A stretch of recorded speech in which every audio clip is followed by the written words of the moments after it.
नमस्ते। Disaster management का जो पार्ट 3 है उसके बारे में हम देखते हैं। इससे पहले हमने जो पार्ट 1 और पार्ट 2 में देखा था वो हम देख लेते हैं एक बार। डिज़ास्टर के बारे में पढ़ा था, हैज़ार्ड वल्नरेबिलिटी का रिलेशन, हैज़ार्ड वल्नरेबिलिटी क्या है, ठीक है, वल्नरेबिलिटी के टाइप्स पढ़े थे। देन हमने पढ़ा था कि हमारा जो रिस्क क्या होता है, कैपेसिटी क्या होती है, वल्नरेबिलिटी रिस्क असेसमेंट का सिग्निफिकेंस, टाइप्स ऑफ डिज़ास्टर्स पढ़े थे।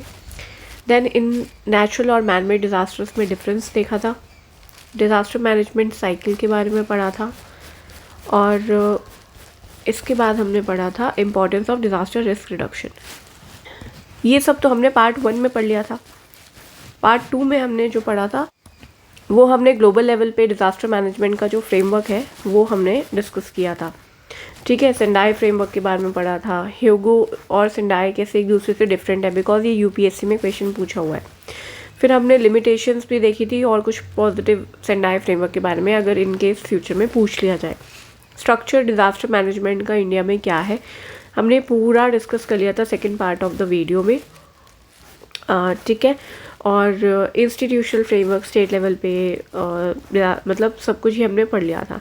फाइनेंशियल अरेंजमेंट भी हमने पढ़ लिया था, किस टाइप के फंड्स होते हैं, कौन सा रिसेंटली कॉन्स्टिट्यूट हुआ है 15th फाइनेंस कमीशन की रिकमेंडेशन पे, and all everything we discuss, ठीक है। अब हम आज ये पढ़ेंगे measures taken in India before signing the Sendai framework. मतलब इसके बाद जितना भी हमारा थ्योरी का पार्ट है वो इस वीडियो में कवर हो जाएगा, और फिर नेक्स्ट वीडियो में हम जो इंडिविजुअल डिज़ास्टर्स हैं उनके बारे में पढ़ेंगे। हम पढ़ रहे हैं measures taken in India before signing the Sendai framework. ये क्वेश्चन पूछा हुआ है एक्चुअली, हाँ, यूपीएससी में एक क्वेश्चन पूछा था कि कौन कौन से सेंडाई फ्रेमवर्क से पहले कौन कौन से मेजर्स लिए थे। सेंडाई फ्रेमवर्क कब हुआ था साइन? इंडिया ने 2015 में ही कर दिया था, जब 2015 में कॉन्फ्रेंस होती है उसके बाद ही ये साइन हो गया था, ठीक है। एनडीएमए एक्ट 2015 से जो जो चीज़ें हुई थी, हमारा एक्ट था 2005 का जो हमारा डिज़ास्टर मैनेजमेंट एक्ट है वो। देन उसी के साथ हमने एनईसी का भी गठन किया था। देन इसी के एसोसिएटेड पॉलिसी भी है, और वैसे तो आप प्लान के बारे में भी नहीं, प्लान नहीं लिखेंगे बिकॉज प्लान 2016 में आया है, और ठीक है। पॉलिसी थी 2009 की, और national platform for disaster risk reduction ये भी सेंडाई फ्रेमवर्क से पहले ही बन गया था, और एनआईडीएम ये तो एसोसिएटेड है ही ह्यूमन रिसोर्स डेवलपमेंट के लिए, ठीक है। ये एक एडिशनल इन्फॉर्मेशन लिखी है, ये इंडिया से एसोसिएटेड एग्जैक्टली, मतलब ये सार्क से रिलेटेड है प्रॉपर, ठीक है। जो एक बार चलो पढ़ लेते हैं। जो एनडीएमए एक्ट है 2005, ये तो इंस्टीट्यूशनल फ्रेमवर्क देता है हमारे disaster management framework, institutional framework देता है हमारे इंडिया में डिज़ास्टर मैनेजमेंट को। एंड इसमें जो रिलीफ सेंट्रिक से हम मोर प्रोएक्टिव रेजिम की तरफ शिफ्ट हो गए, ये सब हमने डिस्कस कर लिया था इससे पहले वाली वीडियो में, ठीक है। प्रिपेयर्डनेस, मिटिगेशन एंड प्रिवेंशन, ठीक है, इस पे हमने फोकस शुरू कर दिया। पहले सिर्फ हम रिलीफ सेंट्रिक हमारी अप्रोच हुआ करती थी। दूसरा है एनईसी, ये जो है एनडीएमए को गाइड करती है, नेशनल प्लान का फॉर्मुलेशन करती है, एनडीएमए को असिस्ट करती है। लेकिन अभी इसमें रिसेंटली एक बिल आया था, अमेंडमेंट बिल, जिसमें मॉडिफिकेशन की गई है। करंट अफेयर्स में आया था ना, करंट अफेयर का पार्ट है, अभी देखेंगे उसको भी। फिर है national policy on the disaster management, ये इसी का ही भाई है। तो मतलब in pursuance of this act ये पॉलिसी लेकर आए थे, and it laid framework for tackling the disasters in a comprehensive manner. Then national platform for disaster risk reduction, national platform for disaster, एक सेकेंड, ये जो है platform for disaster risk reduction, ये review करता है progress in disaster management multi stake holder, ये हमारी body है, ठीक है। National platform for disaster risk reduction, national platform for disaster risk reduction, ये हमने कल भी देखा था कि ये जो है हमारा मल्टी स्टेक होल्डर बॉडी है, ठीक है। और इसमें ये रिव्यू करता है डिजास्टर मैनेजमेंट में टाइम टू टाइम क्या प्रोग्रेस हुई है उसको रिव्यू करता है, ठीक है। National institute of disaster management, ये ह्यूमन रिसोर्स डेवलपमेंट को देखता है, कैपेसिटी बिल्डिंग वगैरह करता है, ठीक है। ये तो सार्क अग्रीमेंट, ये एक अलग है, मतलब ये जो मैंने सिर्फ साइड नोट टाइप होता है ना वो लिखा हुआ है। सार्क अग्रीमेंट ऑन द, इस क्वेश्चन से एसोसिएटेड नहीं है, जस्ट ऐसी एक एक्स्ट्रा नॉलेज है कि SAARC agreement on the rapid response to natural disaster, मतलब सार्क का भी एक अग्रीमेंट है नेचुरल डिजास्टर्स के लिए, एक रैपिड रिस्पॉन्स के लिए 2011 में हुआ था। Then measures taken in India after signing the Sendai framework. अब जो सेंडाई फ्रेमवर्क है उसके बाद क्या क्या मेजर्स किए गए थे। सो ये आप लिख सकते हो कि एशियन मिनिस्टेरियल कॉन्फ्रेंस हुई थी डिज़ास्टर रिस्क रिडक्शन पे, इंडिया में ही हुई थी, ठीक है। इंडिया ने होस्ट किया था 2016। उसमें हमने न्यू दिल्ली डिक्लेरेशन को अडॉप्ट किया। रीजनल एक्शन प्लान, किस चीज़ के regional action plan for implementation of Sendai framework, ठीक है। ये आई थिंक एशिया रीजन के लिए ही था ना, क्योंकि बिकॉज एशियन मिनिस्टेरियल कॉन्फ्रेंस है, तो ये उसी के लिए था, regional action plan for implementation of the Sendai framework. और इसमें क्या हुआ है, पीएम ने 10 पॉइंट एजेंडा आउटलाइन किया था। 10 point agenda, we will discuss it today only, क्योंकि पूछ सकते हैं, बिकॉज सेंडाई फ्रेमवर्क जब पूछा है आपसे, ठीक है, 10 पॉइंट एक्शन एजेंडा भी पूछ ही सकते हैं। और अगर थोड़ा बहुत आप अगर नहीं भी पूछा जाए तो आप उसको कहीं ना कहीं वे फॉरवर्ड वाले में भी कहीं ना कहीं लिख सकते हो उसको, उसके एक आधे पॉइंट्स बहुत अच्छे हैं, ठीक है। सो पीएम ने आउटलाइन किया था 10 पॉइंट एजेंडा इस टाइम पे। और यूएनआईएसडीआर क्या है, United Nation, this is strategy for disaster reduction. I से क्या है, international strategy for disaster reduction, I guess यही है, एक बार चेक कर लेना। सो इसमें 1 मिलियन का ग्रांट दिया गया था इंडिया के द्वारा, ताकि एशियन रीजन में हम जो है किस प्रॉपर तरीके से सेंडाई फ्रेमवर्क को अप्लाई कर सकें, ठीक है। CDRI क्रिएशन भी हमने इसमें अनाउंस किया था। CDRI क्या है, coalition for disaster resilient infrastructure, ठीक है, इसको भी हमने यहीं पे अनाउंस किया है। तो ये जो है आपका, ये चीज़ एक तो ये 1 मिलियन का ग्रांट, ये 10 पॉइंट एजेंडा, और ये इतना इंपॉर्टेंट नहीं है, न्यू दिल्ली डिक्लेरेशन इंपॉर्टेंट है, ठीक है। ये नाउ गाइडलाइंस दी गई है to the states, set of the priority actions on the goals and the targets and the priorities of the Sendai framework.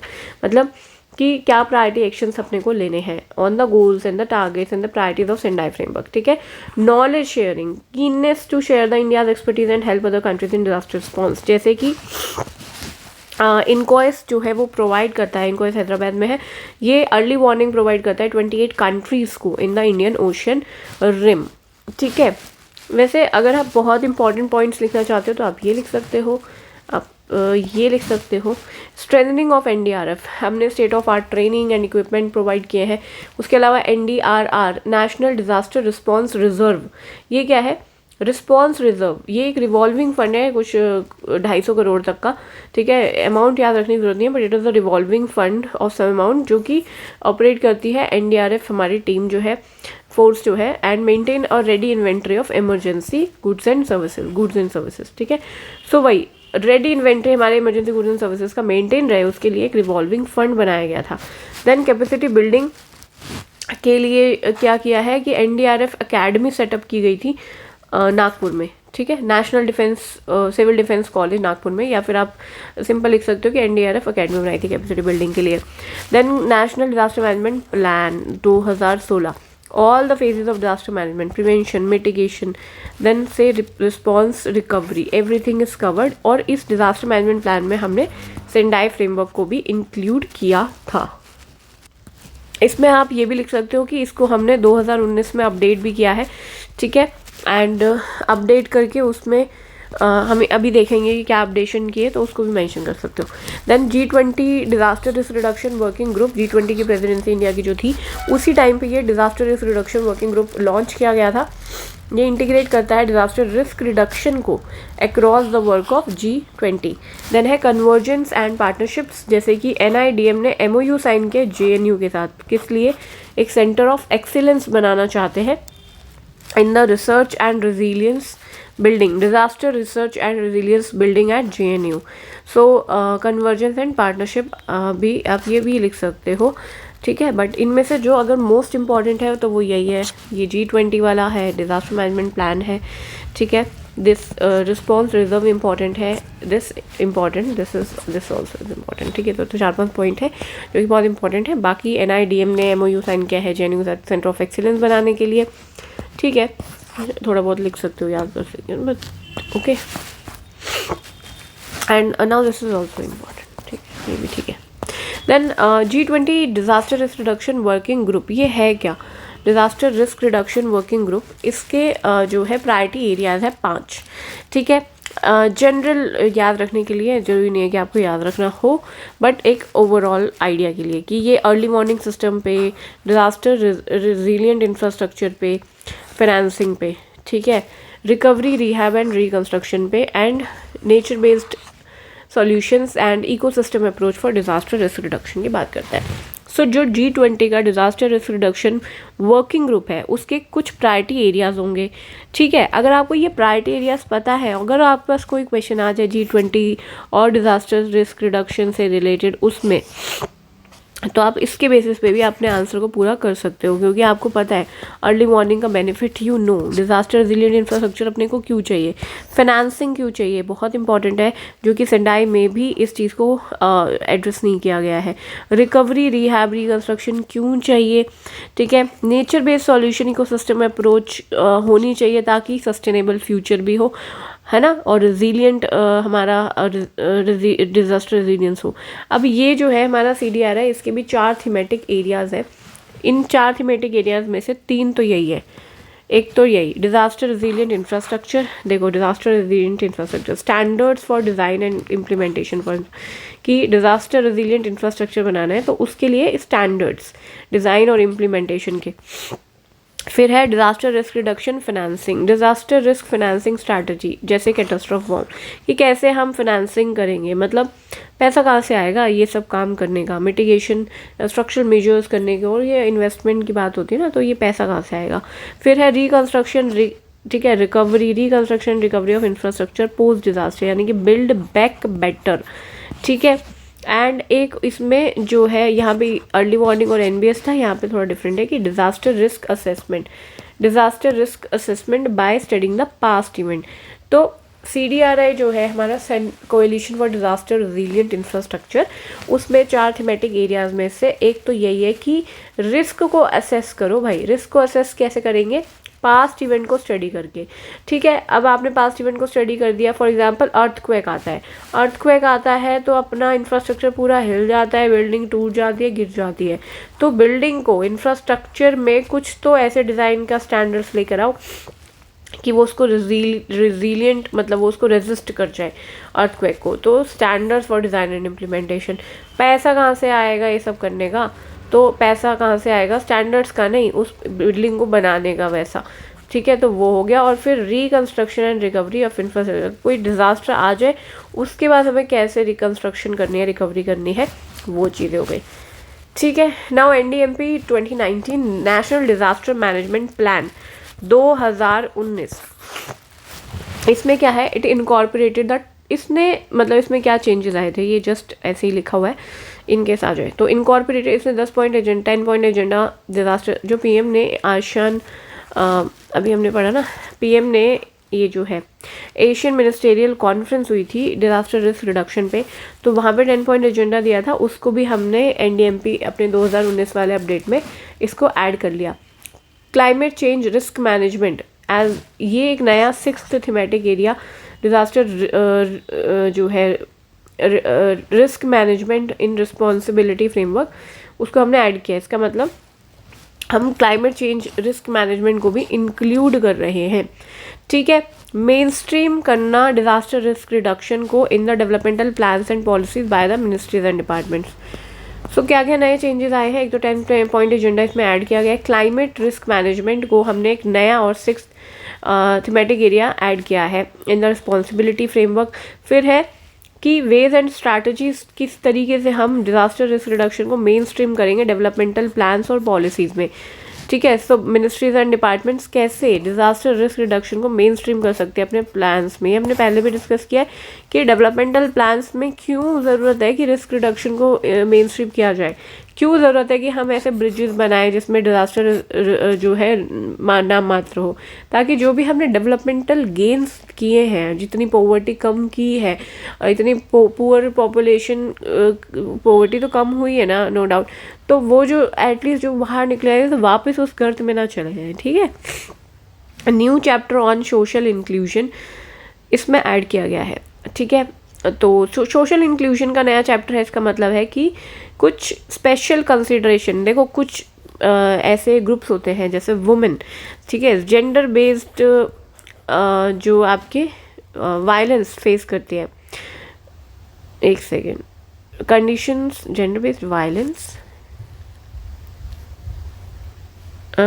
हाँ ओके। देखो क्या होता है ना कि जब आप क्या कहते हैं, कोई डिज़ास्टर आता है तो वुमेन है, एल्डरली है, ठीक है, तो इनके अपनी कुछ स्पेसिफिक प्रॉब्लम्स होंगी ना कोई प्रॉब्लम। वुमेन को कुछ ना कुछ तो स्पेशल कंसिडरेशन चाहिए ही, उसको एक प्राइवेसी भी चाहिए, सेपरेट टॉयलेट जो चाहिए, हाइजीन का प्रॉपर, ठीक है, पीरियड्स आते हैं तो आपको प्रॉपर सैनिटेशन फैसिलिटीज़ भी देनी होती है जब आप रिलीफ मेजर दे रहे हो, या आप जो है उनको रिहैबिलिटेट कर रहे हो उस टाइम पे, ठीक है। तो ये सारे कंसिडरेशन है। एल्डरली है उनके because of the mobility issues, उनके लिए भी कुछ ना कुछ स्पेशल कंसिडरेशन देखनी पड़ेगी। जो है आपके पर्सन विद, ये POW नहीं है, पर्सन विद डिसेबिलिटीज़ है, हाँ ठीक है। सो पर्सन विद डिसेबिलिटीज़, ठीक है, एल्डरली हो गए, चिल्ड्रन हो गए, तो उनके लिए कुछ स्पेशल कंसिडरेशन एड्रेस हो, इसके लिए एक नया चैप्टर ऐड किया गया है, ठीक है, सोशल इंक्लूजन से रिलेटेड। कि ये ना प्लान है, प्लान में तो कुछ भी ऐड कर सकते हैं लेकिन उसको प्रॉपर इम्प्लीमेंटेशन होने में टाइम लगता है, राइट। देन उसके अलावा 2030 को envisaged as ending year for the long term actions to synchronise with the 2015 developmental agenda. Actually क्या है ना कि जो हमारे प्लान है उसमें 3 तरीके से कैटेगराइजेशन है कि शॉर्ट टर्म गोल है हमारा, मीडियम टर्म है और लॉन्ग टर्म है।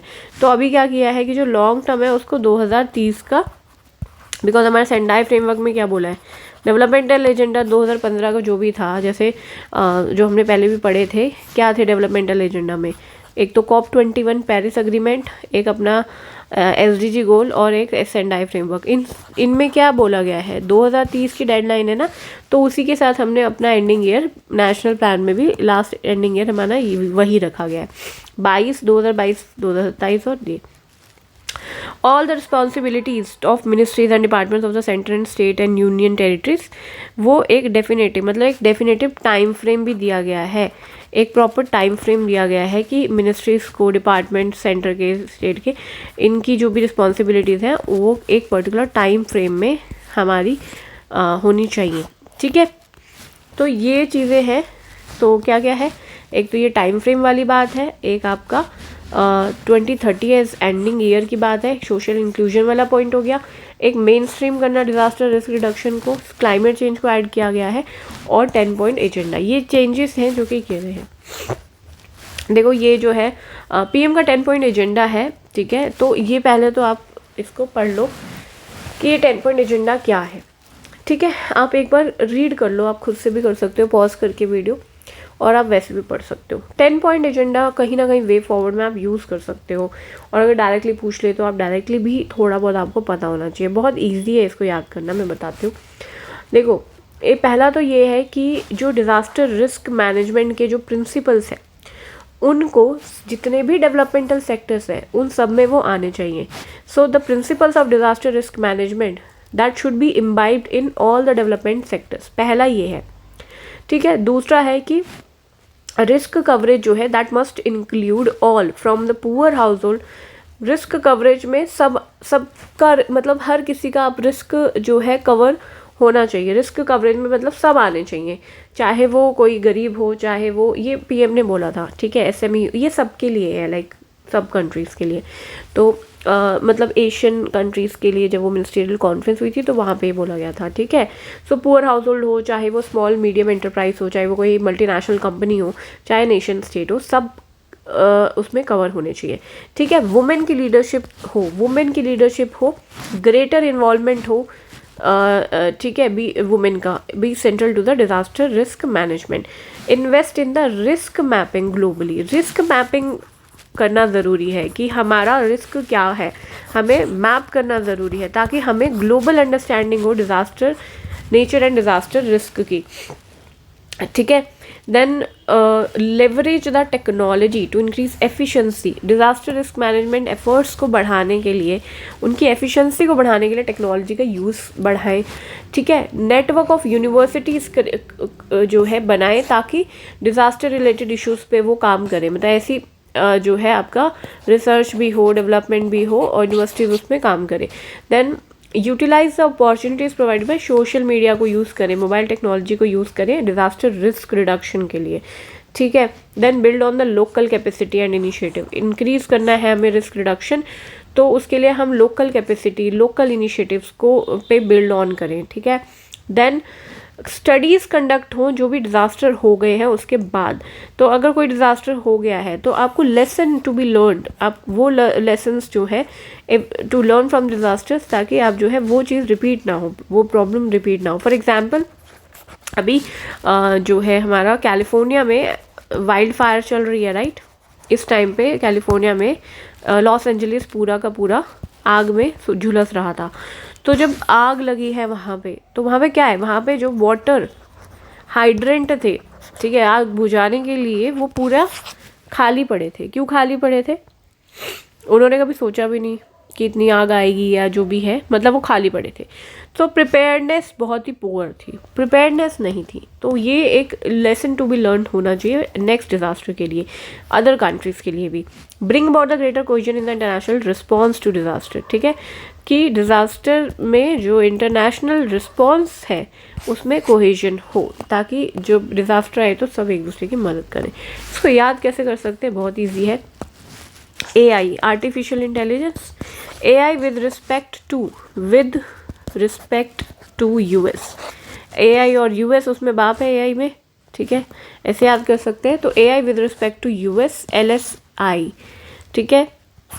बस इसको LSI को याद रखना पड़ेगा। US LS ऐसे कर लो, फिर I या मैं गई या जो भी है। तो A क्या है यहाँ पे? All the developmental sector they must imbibe the principle. I क्या है?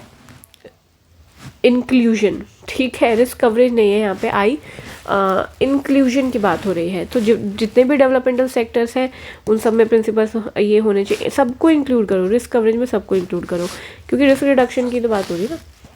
W क्या है यहाँ पे? वुमेन की लीडरशिप। R क्या है यहाँ पे? रिस्क मैपिंग होनी चाहिए ग्लोबली। टेक्नोलॉजी की यहाँ पे बात हुई थी एफिशिएंसी बढ़ाने के लिए। U क्या है? यूनिवर्सिटी वाला पॉइंट था। S क्या है? सोशल मीडिया की बात हुई थी। देन L किस चीज़ की बात हुई थी यहाँ पे? लोकल कैपेसिटी एंड इनिशिएटिव की। S स्टडीज़ जो भी lessons learned after every disaster. And I is international response to disasters, ठीक है, international response to disaster. Okay, now shortcomings and challenges. ये क्वेश्चन भी पूछा जा चुका है यूपी PCS में पूछा है कि नॉट एग्जैक्टली शॉर्टकमिंग्स, इफेक्टिवनेस पूछी थी ना, डिजास्टर मैनेजमेंट की इफेक्टिवनेस के बारे में बताओ। तो आप पॉजिटिव पॉइंट्स तो लिख सकते हो कि डिजास्टर मैनेजमेंट में क्या क्या चेंजेस हमने लिए हैं और क्या क्या चीज़ें उससे निकल के आई हैं, ठीक है। बट शॉर्टकमिंग एंड चैलेंजेस में क्या लिखेंगे? सो अगर आपसे डिजास्टर मैनेजमेंट एक्ट की बुराइयां पूछी हैं तो भी आप ये लिख सकते हो, ठीक है, ये सारी बुराइयां उसी की हैं। सो देखो, डिज़ास्टर मैनेजमेंट इंडिया में जो है बहुत ही फंक्शनल क्रॉसओवर है या ओवरलैपिंग फंक्शंस है। कैसे? अगर आप NEC और NCMC का काम देखोगे तो कहीं ना कहीं आपको ओवरलैप दिखेगा, ठीक है। जो नेशनल एग्जीक्यूटिव कमेटी कर रही है और जो NCMC कर रही है उनमें ओवरलैप है। टॉप डाउन ब्यूरोक्रेटिक अप्रोच है। प्लान क्या लोकल लोग बना रहे हैं क्या? कैपेसिटी बिल्डिंग कह रही हूँ, लोकल लोगों को इन्वॉल्व करा जा रहा है क्या प्लान बनाने में? नहीं, टॉप डाउन है। कौन बना रहा है? NDMA मतलब NEC बना रहा है NDMA के साथ या जो भी है। तो प्लान तो यही बना रहे हैं। इन्वॉल्वमेंट लोकल बॉडीज़ का प्लान डेवलपमेंट में तो एटलीस्ट नहीं हो रहा, ठीक है, वैसे बाकी जगह पे भी नहीं होता। Enforcement and rule of law issue, building code है, फायर सेफ्टी कोड है, क्या वो इन्फोर्स हो रहे हैं प्रॉपर तरीके से? नहीं। दिल्ली कोचिंग इंसिडेंट देख लो, इंस्टीट्यूट में आग लगी थी। सेंटर स्टेट का टसल है, ठीक है, किस चीज़ में? स्टेट कह रही है कि हमारे लाइटनिंग को भी ऐड करो भाई नोटिफाइड लिस्ट में। क्यों? ताकि पैसे मिले वो प्रॉपर तरीके से, ठीक है। सिर्फ अभी 10% ही खर्च कर सकते हैं ना according to the 14th finance commission, ठीक है, लेकिन अगर वो ऐड हो जाएगा तो वो ज़्यादा पैसा मिलेगा उनको।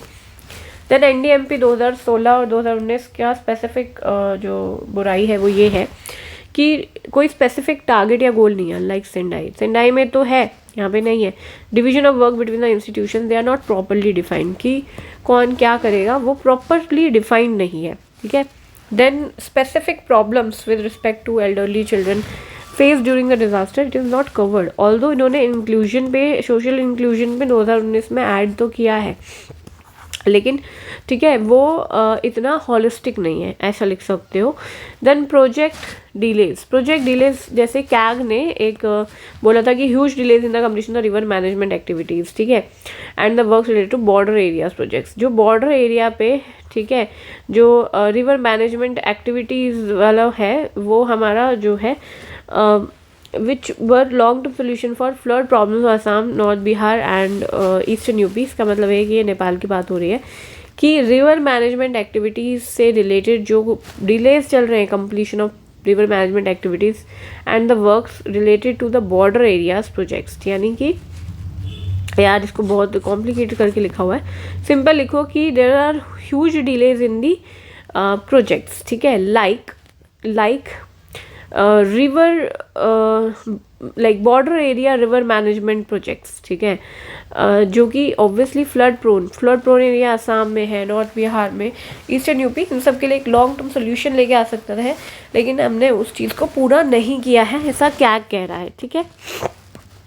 और भी है भाई बुराइयाँ, हमने एक तो ये पढ़ी थी कि ओवरलैपिंग फंक्शन क्रॉसओवर है, ओवरलैपिंग फंक्शंस है, टॉप डाउन ब्यूरोक्रेटिक अप्रोच है, या फिर एनफोर्समेंट या रूल ऑफ लॉ इशू है, सेंटर स्टेट टसल हो गया, फिर कैपेसिटी ऑफ इंस्टीट्यूशन जो है आर्किक टेक्नोलॉजी यूज़ कर रहे हैं, एनडीएमए एसडीएमए में वैकेंसीज हैं, मीटिंग्स दे आर डिलेड, ठीक है, एडुकेटली ट्रेंड मैन पावर भी नहीं है प्रॉपर, ठीक है। देन पुअर फंडिंग है, प्राइवेट इन्वेस्टमेंट बहुत ही लिमिटेड है, बहुत ही कम है, allocated funds they are insufficient.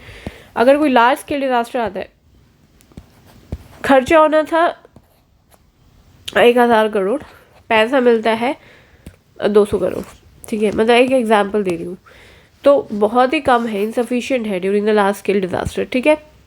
फिर है एनडीएमए, फंड्स जो है वो मिस यूटिलाइज्ड है,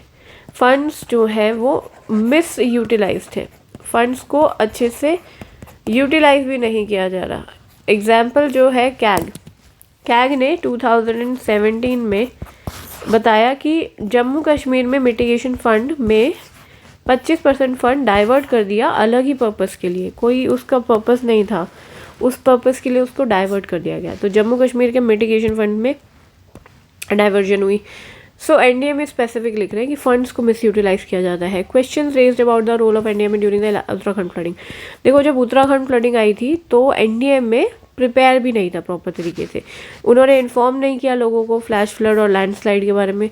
डिजास्टर रिलीफ रिस्पॉन्स भी बड़ा ही बकवास था, बहुत ही पुअर था, and there was poor planning of NDMA.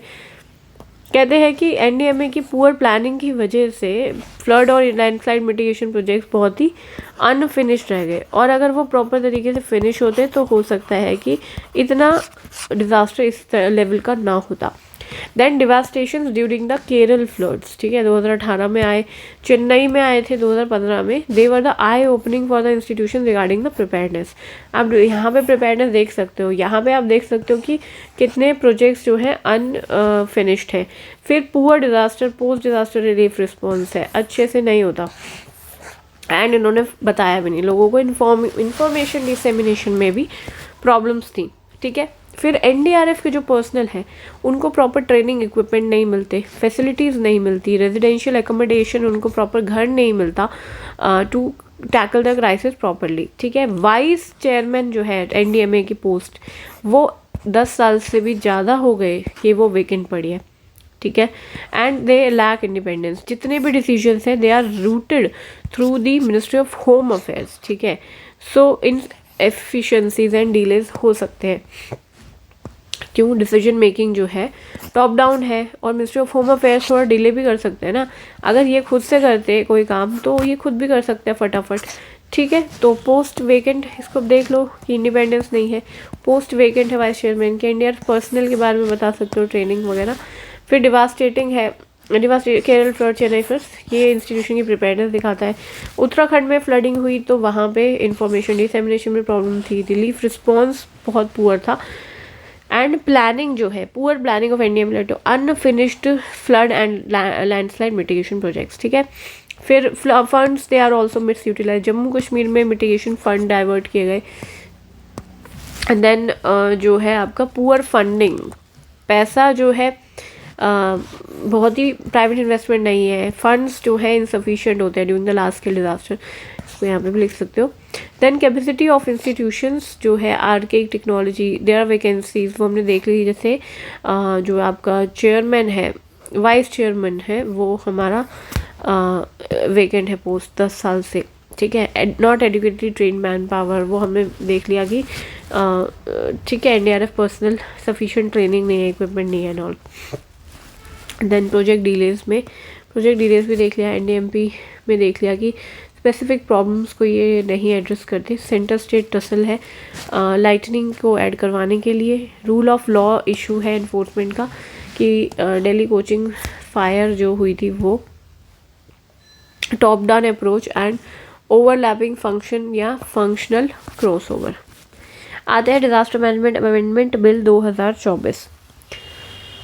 इसमें क्या है कि हम to mainstream the disaster management in the development plans aligning with the recommendation of 15th finance commission. 15th finance commission, देखो क्या हुआ है, डिजास्टर मैनेजमेंट बिल अभी आया 2024। क्यों आया वो? ताकि डिजास्टर मैनेजमेंट को, डेवलपमेंटल प्लान में डिजास्टर मैनेजमेंट को मेन स्ट्रीम किया जा सके, ठीक है। और दूसरा है कि ये किसने बोला था? 15th फाइनेंस कमीशन ने बोला था ऐसा करो। और more clarity and convergence in the rules of authorities and committees, ये मतलब इसका एम है, नॉट दैट इम्पॉर्टेंट, बस ठीक है। इसमें ऐसा लिखा है कि क्यों आया है ये, ताकि और क्लैरिटी और कन्वर्जेंस आपको मिले in the rules of the authorities and the committees, ठीक है। अब देखो क्या प्रोविजन है डिजास्टर मैनेजमेंट एक्ट में और इसमें क्या चेंजेस आ रहे हैं नए। देखो हमने पढ़ा था डिजास्टर मैनेजमेंट प्लान कौन बनाता है? NEC बनाता है, और या फिर स्टेट लेवल पे स्टेट एग्जीक्यूटिव कमेटी, ठीक है। लेकिन अब कौन बनाएगा? SDMA, NDMA और SDM के जो नए फंक्शन ऐड हुए हैं, ठीक है। पहले तो यही है कि ये रिव्यू करता है प्लान्स को, ये गाइडलाइंस देता है, ये प्रोविजन ऑफ फंड्स रिकमेंड करता है, provision of funds for disaster mitigation की, हमें कितना फंड जो है कितना आपको फंड यूज़ करना है। सो नए फंक्शन इसमें ऐड हुए हैं, जैसे कि disaster risk periodic, disaster risk का स्टॉक, लाइक कितना डिज़ास्टर है तो टेकिंग पीरियोडिक, उसको आपको पीरियोडिक लेवल पे देखना है। फिर है टेक्निकल असिस्टेंस देना, अथॉरिटीज़ को टेक्निकल असिस्टेंस देना, ये भी नया फंक्शन है। गाइडलाइंस रिकमेंड करना for minimising the minimum standards of relief, I am so sorry, guidelines for minimum, मतलब एक मिनिमम स्टैंडर्ड ऑफ रिलीफ हमें देना होता है, तो वो कितना मिनिमम, उस पर प्रॉपर कुछ गाइडलाइन होनी चाहिए कि वुमेन को या ऐसा कुछ जो भी है। इसमें वैसे एग्जैक्टली ये नहीं लिखा कि वुमेन और उसको कितना देना, मतलब इसमें लिखा हुआ है कि मिनिमम स्टैंडर्ड्स ऑफ रिलीफ से रिलेटेड गाइडलाइंस को रिकमेंड करना। Preparing the national and disaster state disaster database, तो एक डेटाबेस की भी बात हुई है भाई, एक डेटाबेस की बात हुई है। Guidelines for minimum standard of relief, technical assistance to authorities and taking periodic stock of disaster risk. State और नेशनल बेस्ड डेटाबेस जो हमने बोला है, इसमें यहाँ पे तो कोई प्रोविजन नहीं दी, यहाँ पे क्या है कि डिजास्टर रिस्क के क्या टाइप होते हैं, क्या सिवियरिटी एंड ऑल, फंड्स का एलोकेशन, ठीक है, एंड एक्सपेंडिचर, खर्चा is expenditure. So information on the allocation of funds and expenditure and disaster preparedness and mitigation plans, ठीक है। तो उस डेटाबेस में क्या क्या होगा कि प्रिपेयरनेस और मिटिगेशन प्लान्स के बारे में एक डेटाबेस हो गया, और फंड्स कितने एलोकेट हुए हैं, कितना खर्च हुआ है, और type and severity of disaster risk, ये भी इस डेटाबेस में होगा। अपॉइंटमेंट जो है NDMA की, ये तो हमें पता है कि PM ही, मतलब सेंट्रल गवर्नमेंट ही नॉमिनेट करती है, ठीक है। PM तो उसको चेयर करते हैं और वही नॉमिनेट करती है। तो central government will provide NDMA with the officers and consultants and employees. अब क्या चेंज किया गया है? अभी भी यही है, लेकिन ये स्पेसिफाई कर सकते हैं कि the number and the category of officers and employees which previous approval with the previous approval of central मतलब अप्रूवल लेके आप बता सकते हो कि आपको कितने लोग चाहिए, किस कैटेगरी के ऑफिसर्स चाहिए। एक है अर्बन डिजास्टर मैनेजमेंट अथॉरिटी, पहले इसका कोई प्रोविजन नहीं था, अभी स्टेट गवर्नमेंट जो है separate urban disaster management authority बनाए, किसके लिए? स्टेट कैपिटल्स के लिए, सिटीज़ के लिए with the municipal corporation except for Delhi. तो जहाँ पे भी स्टेट कैपिटल या सिटीज़ में जहाँ पे भी म्यूनिसिपल कॉरपोरेशन जो बनी हुई है, ठीक है, तो कोई भी ऐसी पॉपुलेशन जिसका पर्टिकुलर एरिया है और एलिजिबल वो म्यूनिसिपल कॉरपोरेशन है, तो वहाँ पे आपको ये बनाना है, क्या बनाना है, urban disaster management authorities. Then आता है formation of SDRF। SDRF, S क्या है, ये है स्टेट डिजास्टर रिलीफ फोर्स, ठीक है, रिस्पॉन्स फोर्स। तो ये स्टेट डिजास्टर रिस्पॉन्स जैसे NDRF है वैसे SDRF, वहाँ पे ऐसे कोई प्रोविजन नहीं था, बट यहाँ पे है कि आपको कॉन्स्टिट्यूट करना ही है एंड डिफाइन करना है function and prescribe the terms of service for its members, ठीक है, तो मतलब कॉन्स्टिट्यूट करना है इनको। And NCMC and HLC, NCMC और HLC के बारे में इसमें यहाँ पे ऐसे प्रोविजन नहीं था, पर हमने तो पढ़ा है भाई, हमने पढ़ा है कि वो टॉप लेवल बॉडीज़ हैं, बट वो 2005 में मैंडेटरी नहीं है, ठीक है। यहाँ पे अब स्टैट्यूटरी स्टेटस मतलब वहाँ पे लिखा हुआ है, लेकिन कोई स्टैट्यूटरी स्टेटस नहीं दिया हुआ है। यहाँ पे स्टैट्यूटरी स्टेटस दिया गया है NCMC को एंड HLC को भी। अभी HLC क्या है, HLC हाई लेवल कमेटी है, ठीक है, ये प्रोवाइड करती है financial assistance to the state governments during the disaster. तो जब डिज़ास्टर आता है तो स्टेट गवर्नमेंट को ये फाइनेंशियल असिस्टेंस प्रोवाइड करती है। इसको minister of department overseeing the disaster, जो भी डिज़ास्टर मैनेजमेंट ओवरसी कर रहा है वो मिनिस्टर ऑफ डिपार्टमेंट, वो इसको हेड करता है, चेयर करता है। कौन, और ये क्या करती है, स्टेट गवर्नमेंट को जो पैसा देना होता है ना डिज़ास्टर में, ठीक है, फाइनेंशियल असिस्टेंस, तो ये high level committee. And NCMC क्या है, ये तो हमें पता है कि नोडल बॉडी है ये, क्राइसिस मैनेजमेंट कमेटी, तो कैबिनेट सेक्रेटरी इसको हेड करते हैं, ठीक है, नेशनल क्राइसिस मैनेजमेंट कमेटी। ये तो हमने पढ़ा भी है ना, जो हमारा केमिकल, बायोलॉजिकल, न्यूक्लियर, रेडियोलॉजिकल वाला डिजास्टर, CBRN वाला, ठीक है। तो what are the issues with the amendment bill. ये जो अमेंडमेंट बिल आया है, पहली बात तो ये कि ये सेंट्रलाइजेशन ऑफ पावर कर सकता है। कैसे, बिकॉज यार ऑलरेडी डिजास्टर मैनेजमेंट एक्ट जो है 2005 के हिसाब से ऑलरेडी इतना सेंट्रलाइज था, टॉप डाउन अप्रोच थी। अब ये क्या कर रहा है, और भी अथॉरिटीज़ बनाया जा रहा है, जैसे अर्बन डिजास्टर मैनेजमेंट अथॉरिटी बना दी, वेरियस लेवल पे आप और अथॉरिटीज़ बना रहे हो, कमेटीज़ बना रहे हो, ठीक है। तो आप कॉम्प्लीमेंट कर रहे हो ना चेन ऑफ एक्शन को, ऑलरेडी और डिले हो जाएगा रिस्पॉन्स। ऑलरेडी तमिलनाडु और कर्नाटका में पहले केसेस हैं कि यहाँ पे फंड डिले किए गए हैं, रिइंबर्समेंट ऑफ फंड्स में। That not address the lack of resources and funding at local level to serve. अब मान लें कि अब आपने बोल तो दिया कि जिनके पास भी म्यूनिसिपल कॉरपोरेशंस हैं, जो भी म्यूनिसिपल कॉरपोरेशन है वहाँ पे आपका ये बनेगा, लेकिन ज़रूरी थोड़ी है कि उनके पास रिसोर्सेज हो, फंडिंग हो प्रॉपर लोकल लेवल पे, ठीक है, to set up and maintain the UDMA। Then there is neglect of the role of disaster management में। कहीं पे भी NGOs की बात की है, कहीं भी लोकल बॉडीज़ के रोल की बात की है, नहीं की, कोई बात नहीं की। Then intersectional discrimination affecting the vulnerable groups like women है, women, SC ST, LGBTQ+ and then person with disabilities है। एक सेकेंड ना,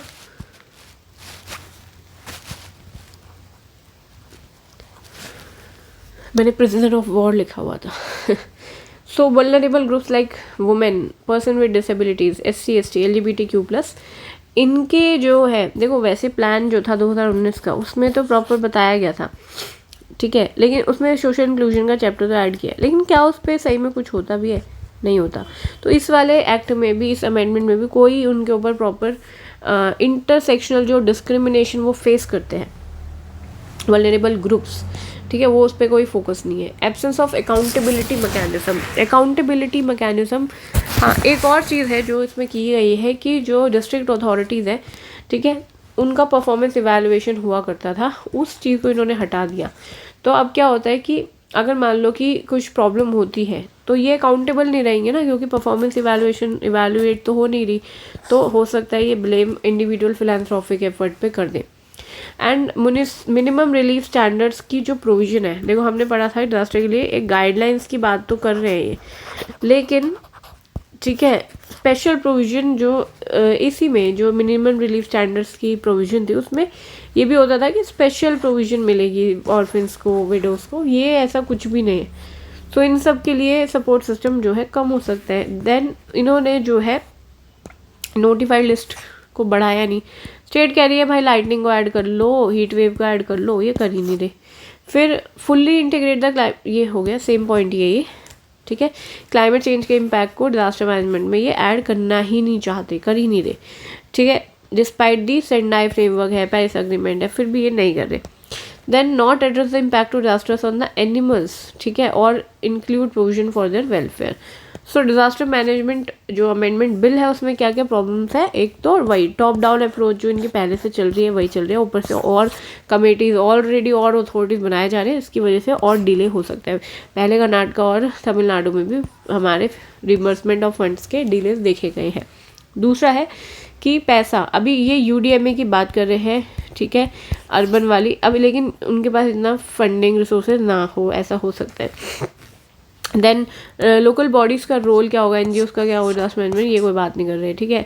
उसके अलावा इंटरनेशनल जो इंटरसेक्शनल डिस्क्रिमिनेशन फेस करते हैं कुछ वल्नरेबल ग्रुप्स, उनको ये नहीं कर रहे। अकाउंटेबिलिटी मैकेनिज्म उन्होंने हटा दिया, परफॉर्मेंस इवैल्यूएशन, तो क्या होगा blame. And minimum standard relief जो है वहाँ पे इन्होंने विक्टिम्स को फॉर द डिजास्टर विक्टिम्स के लिए जो मिनिमम रिलीफ स्टैंडर्ड्स होते हैं, इसमें स्पेशल प्रोविजन ऑर्फन्स के लिए भी हुआ करती थी, विडोज़ के लिए भी, वो हटा दी गई है। अब बिकॉज वो हटा दी गई है तो सपोर्ट सिस्टम और कम हो जाएगा। एंड नोटिफाइड डिजास्टर्स की जो लिस्ट है उसको इन्होंने बढ़ा नहीं किया। नोटिफाइड डिजास्टर्स की जो एक लिस्ट है उसको बढ़ा नहीं किया, जैसे हीट वेव ऐड नहीं किया। एंड एनिमल्स को नहीं देख रही भाई, एनिमल भी बीमार हो सकते हैं, डिजास्टर आएगा तो उसको नहीं देख रही है।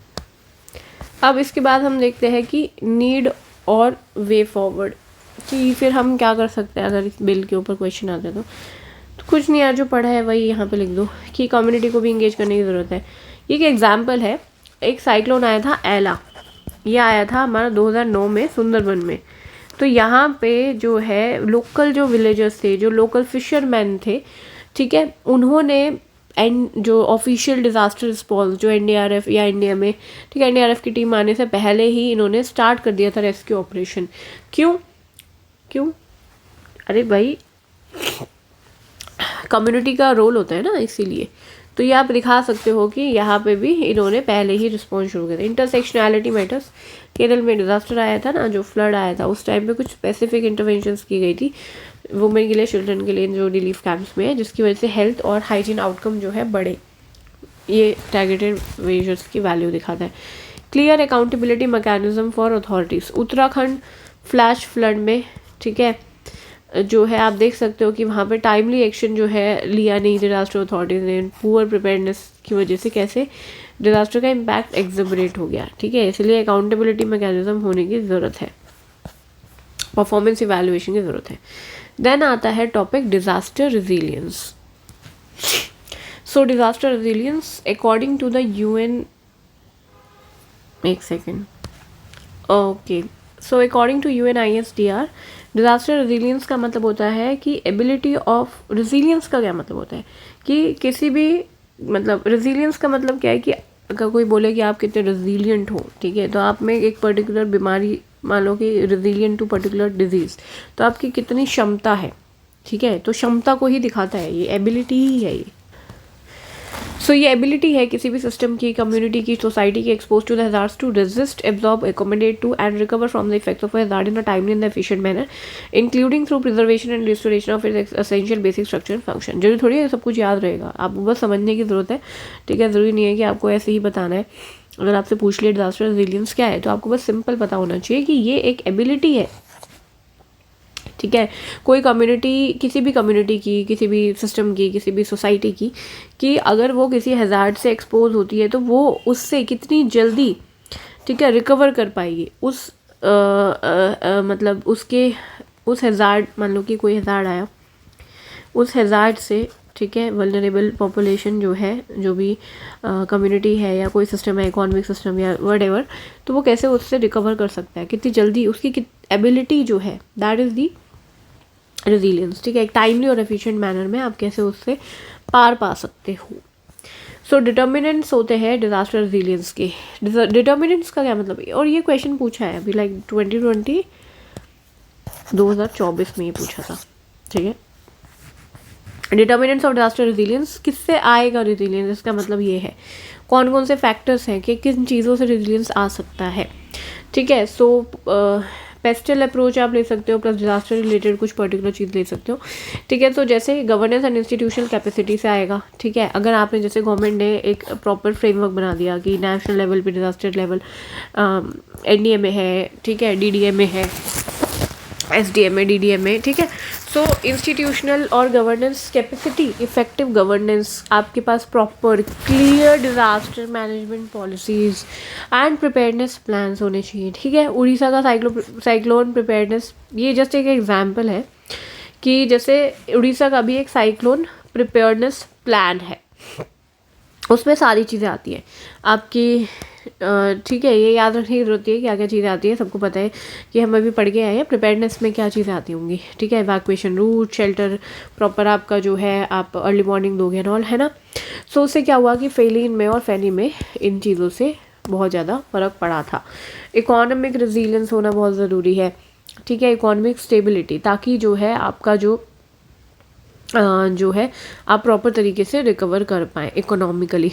Okay, for quick allocation of resources and recover. ठीक है, तो उसके लिए जैसे फॉर एग्जांपल मुंबई फ्लड्स आए 2005 में, तो मुंबई की, because Mumbai had a diversified economy and that helped it recover very quickly, like बहुत जल्दी वो रिकवर कर गया बिकॉज ऑफ बैंकिंग, फिनेंस, अलग अलग टाइप के सेक्टर्स में भी कंटिजेंसी प्लान था रेडी।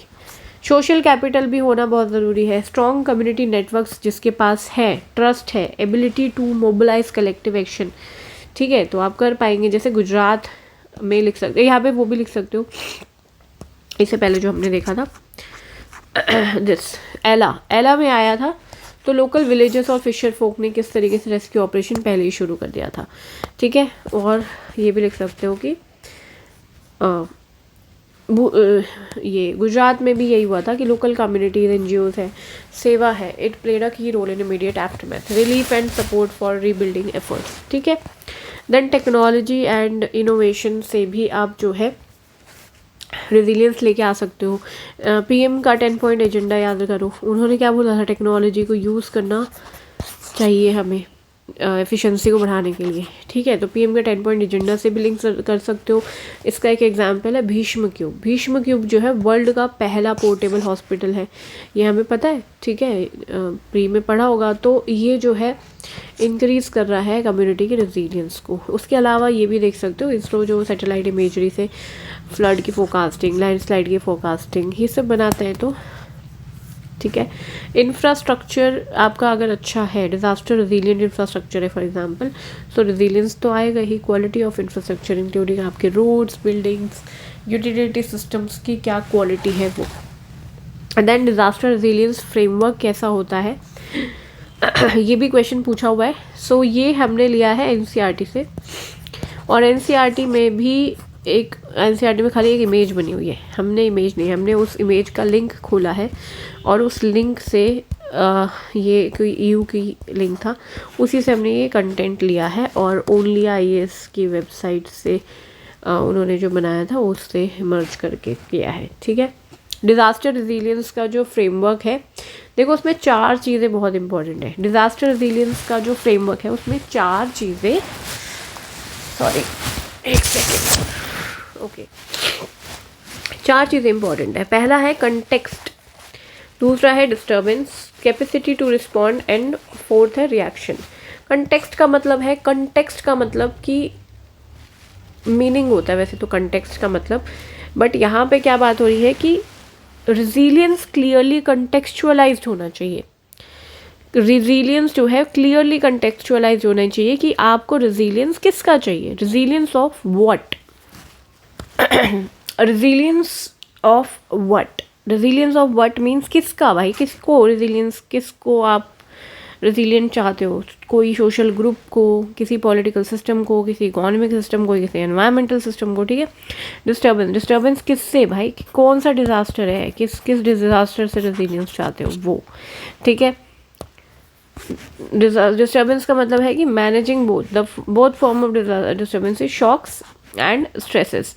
शॉक्स या सडन इवेंट लाइक डिजास्टर, मतलब कि कोई डिजास्टर आ गया, सडन इवेंट, या फिर स्ट्रेस। स्ट्रेस का मतलब है long term issues like climate change. Climate change से भी तो ड्रॉट हो रहा है ना, रिसोर्सेज डिप्लीट हो रहे हैं, उससे भी तो प्रॉब्लम हो रही है ना, तो डिस्टर्बेंस में वो आ गया।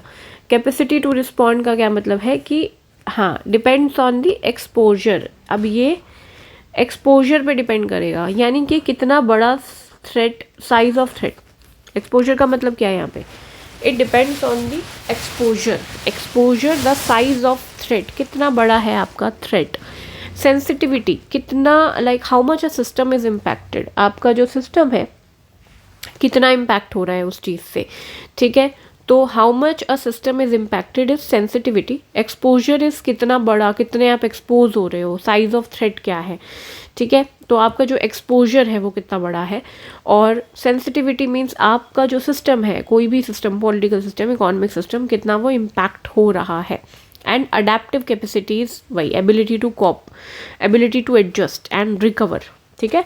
रिएक्शन टू डिस्टर्बेंस का मतलब है कि आप या तो मतलब कि आप लड़ोगे और खड़े हो जाओगे, यानी कि डिज़ास्टर आया तो आप बिल्ड बैक बेटर कर पाओगे, या फिर आप वापस उसी एग्जिस्टिंग कंडीशन में चले गए, ठीक है। आप विद डिक्रीज कैपेसिटी से रिकवर हो रहे हो, या फिर आप बिल्कुल ही एंटायरली कोलैप्स हो गए, ठीक है, वर्स्ट केस सिनेरियो में। सो कंक्लूजन में आप CDRI का लिख सकते हो, it is a step in right direction में, तो थोड़ा सा उसको मॉडिफाई करके आप ये भी देख सकते हो, मैंने जस्ट ऐसे लिखा हुआ है। Then training the local citizens in disaster management की, ये क्वेश्चन पूछा था आई थिंक यूपी वाले में। सो लोकल सिटीजन्स को डिजास्टर मैनेजमेंट में ट्रेन करना क्यों इम्पॉर्टेंट है। देखो, लोकल सिटीजन्स जो होते हैं वो फर्स्ट रिस्पॉन्डर की तरह काम करते हैं, ठीक है। फर्स्ट रिस्पॉन्डर का मतलब है कि इमरजेंसी में बहुत जल्दी more effective response will be there.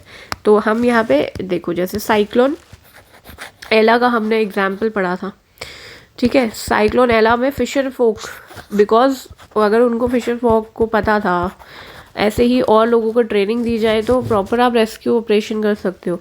और भुज जो अर्थक्वेक आया था उसमें भी हमने देखा किस तरीके से लोकल लोगों ने हेल्प की, ठीक है। सो क्विक रिस्पॉन्स बहुत ज़्यादा ज़रूरी है ट्रेनिंग उनकी, क्यों, क्योंकि क्विक रिस्पॉन्स के लिए, लोकल नॉलेज को यूटिलाइज करने के लिए, because they are already familiar with their geography, उनके कल्चर, उनके इंफ्रास्ट्रक्चर से फेमिलैरिटी है। सो क्विक और एफिशिएंट रिस्पॉन्स आएगा। फॉर एग्जांपल गुजरात के अर्थक्वेक में, ठीक है, पढ़ा हमने भुज वाले में। Then building the community resilience, community resilience के लिए बहुत ज़्यादा ज़रूरी है। जैसे हाँ, उड़ीसा का ये भी रिसेंटली न्यूज़ में भी था, सुनामी रेडी विलेजेस है, ठीक है। It involves the community awareness programmes, वहाँ पे भी ट्रेनिंग और कैपेसिटी बिल्डिंग है। तो रिजीलियंट ही तो बना रहे ना, सुनामी रेडी बना रहे हैं विलेजेस को, तो क्यों बना रहे हैं, ताकि डिजास्टर सुनामी रिजीलियंट बना रहे हैं ना अपने पूरे गाँव को।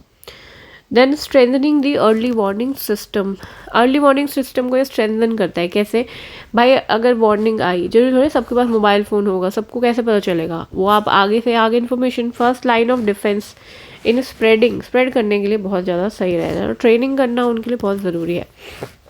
जैसे साइक्लोन अम्फन हुआ था, उसमें क्या हुआ था कि जो लोकल फिशरमैन थे और रेजिडेंट्स थे वेस्ट बंगाल में, they were trained to follow the cyclone warning के प्रोटोकॉल्स, कैसे प्रोटोकॉल्स को फॉलो करना है, एंड उन्होंने इवैक्यूएशन में गाइड किया, ठीक है, शेल्टर को सेटअप करने में गाइड किया। They were train to follow the cyclone warning protocols and then उन्होंने हेल्प किया। पब्लिक अवेयरनेस बढ़ाने में भी ज़रूरी है, पब्लिक अवेयरनेस, ठीक है। जैसे डिज़ास्टर रिस्क मैनेजमेंट प्रोग्राम है तमिलनाडु का, disaster risk management programme. So local communities को डिज़ास्टर प्रिपेयर्डनेस ट्रेनिंग देते हैं ये, ताकि वो बेटर प्रिपेयर्ड हो, मोर इन्फॉर्म्ड हो, ठीक है। एक तो मोर इन्फॉर्म्ड, बेटर प्रिपेयर्ड हो, अर्ली वार्निंग सिस्टम स्ट्रेंथन हो, आपकी रेजिलियंस बढ़े, और आपकी जो क्विक रिस्पॉन्स आपको मिले। ओके, बस इतना ही है इस वाली वीडियो में। Thank you.